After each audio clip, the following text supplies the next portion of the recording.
नमस्कार, स्वागत है आपका न्यूज़ लॉन्चर पर। मैं हूं अशोक वानखेड़े, लेकर आया हूं आपका अपना कार्यक्रम द एक्स-रे। एक खबर महाकुंभ से आई। अब ये कोई हादसे की खबर नहीं बता रहा हूं, ना आग लगने की खबर बता रहा हूं, ना अव्यवस्था की खबर बता रहा हूं।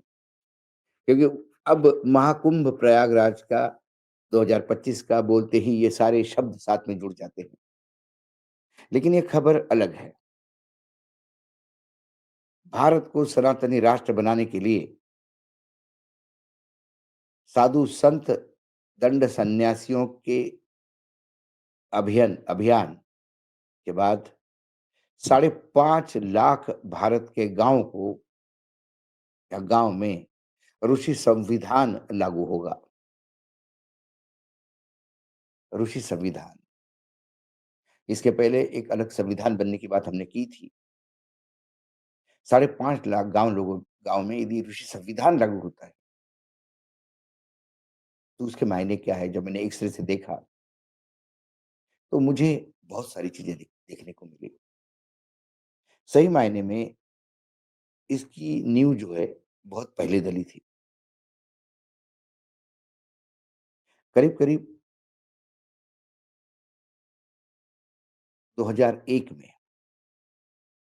जब पहली बार महाकुंभ में इसका तय हुआ कि एक ऐसा संविधान हमें बनाना होगा। सबसे पहले हम ये देखते कि ये संविधान है क्या? और इस संविधान को कई पुराणों और जो क्लेम किया जाता है और सनातनी जितने धर्म ग्रंथ है, उसका अभ्यास करने के बाद दक्षिण, उत्तर, पूर्व, पश्चिम की एक साधुओं की टीम बनी, सन्यासियों की टीम बनी और उन्होंने सभी धर्म ग्रंथों का अभ्यास करने के बाद ऋषि संविधान बनाया। अब ये ऋषि संविधान जो है, इसका प्रारूप कैसा होगा, इसको मैं आपको थोड़ा रेखांकित करने का प्रयास करता हूँ। इसका मुख्यालय ऋषिकेश के ऋषि दर्शन क्षेत्र में होगा और अस्थायी मुख्यालय प्रयागराज, हरिद्वार, नासिक, उज्जैन या कुंभ होते हैं, वहाँ होगा। वसुधैव कुटुंबकम, ये इसका आधार है। 24 साल के मंथन के बाद 2025 में इसको प्रस्तुत किया गया। अब इसका जो पहला फेज़ है, लक्ष्य है 5.5 लाख गाँव। पहला फेज़ 300 गाँव का उड़ीसा, पंजाब और पश्चिम बंगाल के गाँव से शुरुआत होगी और इसका संकल्प ये है कि 20 साल में भारत को हिंदू राष्ट्र घोषित करना। 2001 के में जो इसकी शुरुआत हुई, मैंने कहा महाकुंभ में, इसके बाद इस महाकुंभ में आखिरी 4 बैठकें हुई और उसके बाद ये निर्णय लिया गया।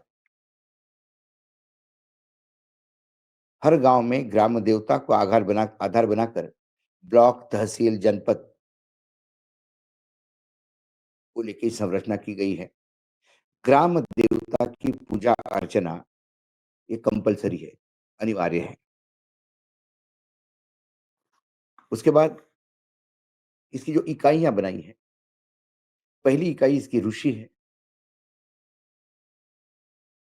यम, जप, तप, संयम और नियम के आधार बनाकर युवाओं को इससे जोड़ा जाएगा। ऋषि ये पहली इकाई होगी, इसके बाद राजर्षि, इसके बाद महर्षि, इसके बाद देवर्षि और अंत में ब्रह्मर्षि बनाए जाएँगे। जो भी ऋषि होगा, वो विद्वान, सन्यासी और शास्त्रों का ज्ञानी होगा। मनुष्य को लेकर विश्व शांति तक का संकल्प इस संविधान में है। मनुष्य, घर, ग्राम, पंचायत, ब्लॉक, जिला, राज्य, देश, महादेश और पृथ्वी, इससे इस हिसाब से इसका प्रस्ताव होगा। इ इरे इसी डेवलपमेंट इसी हिसाब से वो फैलाया जाएगा। 17 अभियान है इसमें। विचार क्रांति, संपर्क क्रांति, साधना क्रांति, सेवा क्रांति, फिर संस्कार क्रांति, गो क्रांति, युवा क्रांति, व्यवस्था क्रांति, समता क्रांति, शिक्षा क्रांति, स्वास्थ्य क्रांति, हरित क्रांति, धर्म जागरण, नारी जागरण, स्वावलंबन और सामाजिक समरसता।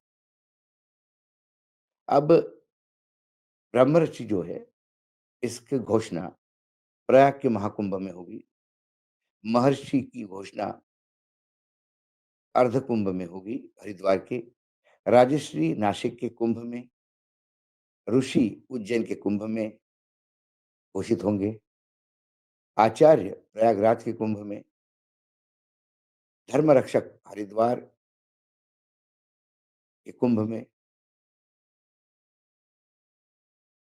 और जो सेवाव्रती है, उसको हर साल ऋषि पंचमी के दिन उनकी घोषणा होगी और सेवा सैनिक को हर मकर संक्रांति के दिन घोषणा होगी। इसके 3 अवधारणाएँ हैं, लक्ष्य, मार्ग, मार्गदर्शक और इसमें जो नेतृत्व है, वो बाकायदा निर्वाचन से होगा। 300 से अधिक अनुच्छेद हैं और 1056 धर्मधारा है। ये इसकी संरचना है। अब ये लागू भी होगा। तो मैंने जैसा कहा कि पहला जो फ़ेज़ है वो 300 गाँव का है और इस फ़ेज़ के लिए उन्होंने करीब-करीब 300 साधुओं की टोली तैयार की गई है। अब ये जो लगातार मतलब हर बार कुछ ना कुछ हमको सुनाई देता है। लेकिन मैं अब धर्म संसद ने क्या किया, धर्माचार्य क्या कर रहे हैं, मैं इस पे नहीं जाता। वर्तमान देश पर यदि हम देखें तो संविधान लागू है।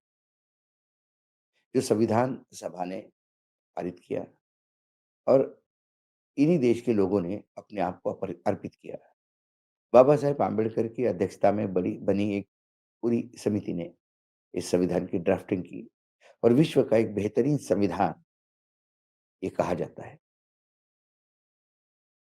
मुझे कई बार ताज्जुब लगता है कि महाराष्ट्र के चुनाव होते हैं, एक गाँव को चुनाव के नतीजों पे विश्वास नहीं होता।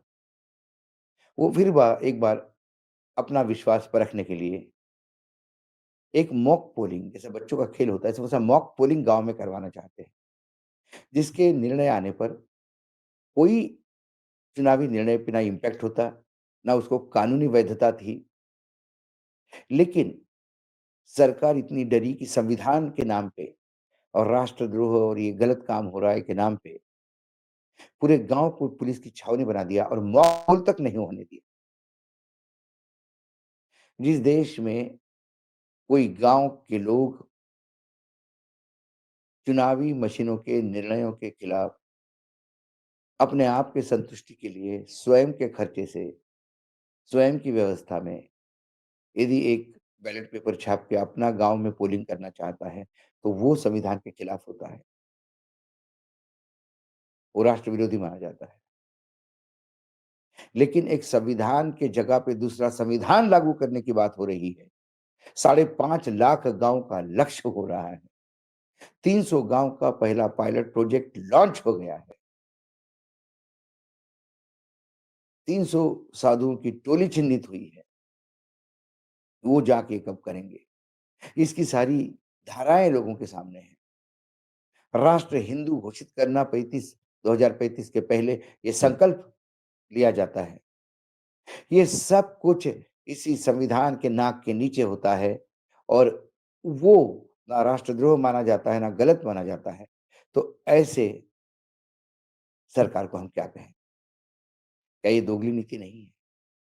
क्या ये दोगलापन नहीं है? या एक बहुसंख्यक लोगों को खुश करने के लिए इसके तरफ आँखें मूंदी जा रही है?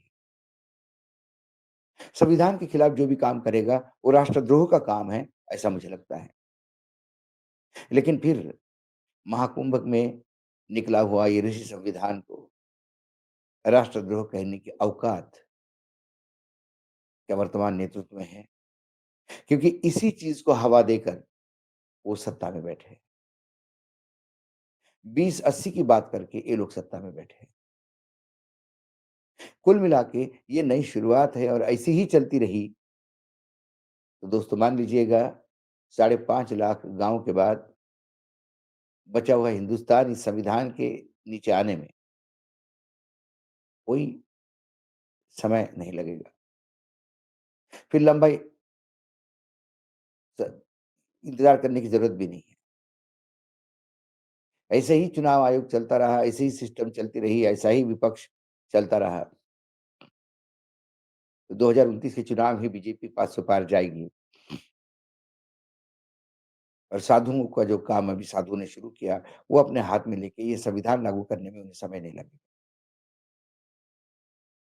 सवाल यही है, हमारे देश को संविधान चाहिए या ऋषि संविधान? हमें एक राष्ट्र बनना है या हिंदू राष्ट्र?